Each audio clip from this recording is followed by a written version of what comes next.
बहू और बेटी समान पारिवारिक कहानी। बहू और बेटी के लिए प्रेरणादायक कहानी। माँ, मैं बहुत थक गई हूँ घर संभालते संभालते। यहाँ मेरी थकान किसी को नजर नहीं आती।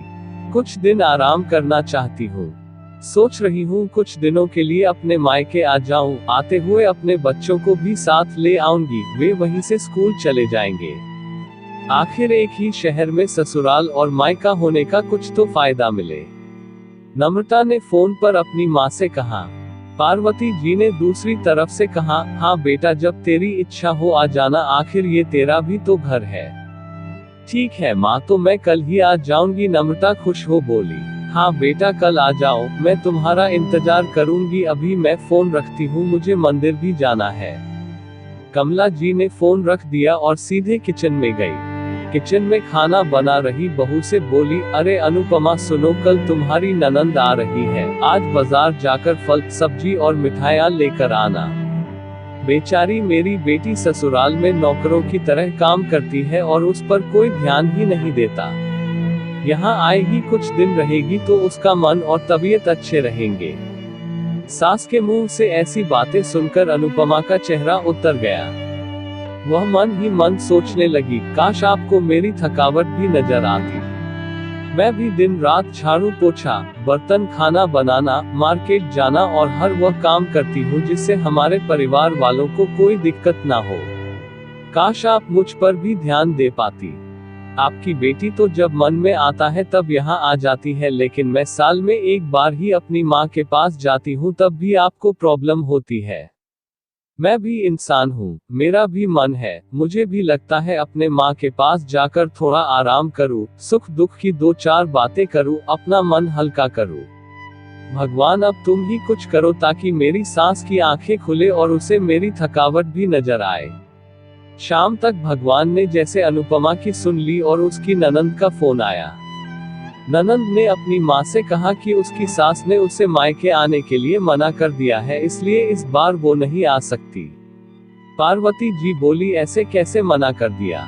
पहले तो कभी वह तुम्हें आने के लिए नहीं रोकती थी, इस बार भला क्या हो गया? लाओ मेरी बात कराओ उसने, मैं समझती हूँ। नम्रता ने फोन अपनी सास के पास दिया।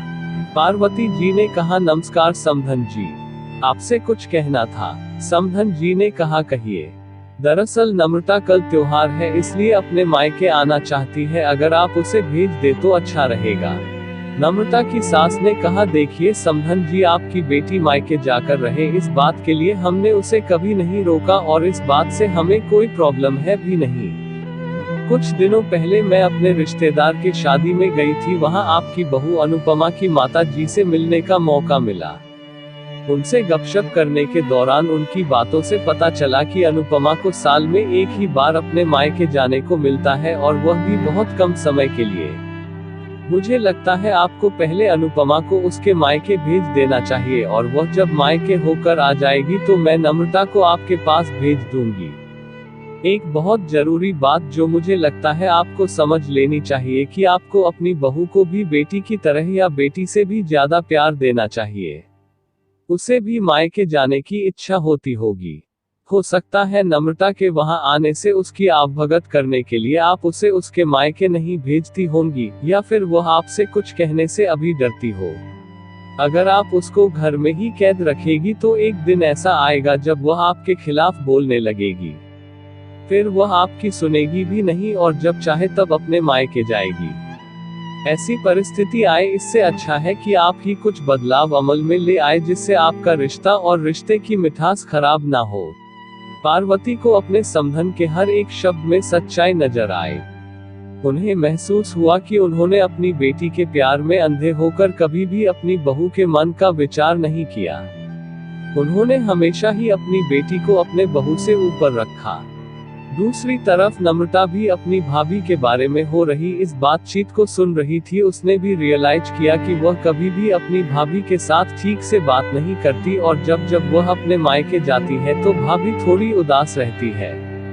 पार्वती जी ने अपनी बहू को बुलाया और उसे कहा कि अनुपमा कुछ दिनों के लिए नम्रता नहीं आने वाली है, इसलिए पहले तुम अपने मायके होकर आओ। यह सुनते ही अनुपमा का चेहरा खिल गया, क्योंकि यह पहली बार था जब उसकी सास ने सामने से उसे अपने मायके जाने के लिए कहा था।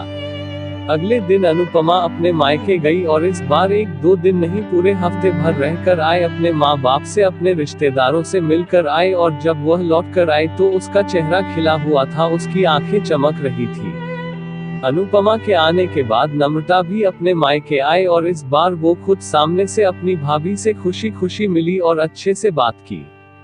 नम्रता ने अपनी माँ से बात करके उन्हें भी अच्छे से समझने में मदद की कि वह कहीं ना कहीं अनुपमा के साथ गलत व्यवहार कर रहे थे। दूसरी तरफ अनुपमा अपने ससुराल वालों के बदले रवैया से बहुत खुश थी। अब वह खुशी खुशी सबका ध्यान रखती और हर काम प्यार से करती। वह ध्यान रखती कि कोई भी ऐसी बात या काम ना करे जिससे घर में तनाव का माहौल पैदा। पार्वती जी अपनी बहू को खुद ही समय समय पर मायके भेज दिया करती। एक छोटे से बदलाव ने सास बहू और भाभी ननंद के बीच की कड़वाहट को दूर कर दिया और रिश्तों को और भी ज्यादा मीठा और मजबूत कर दिया।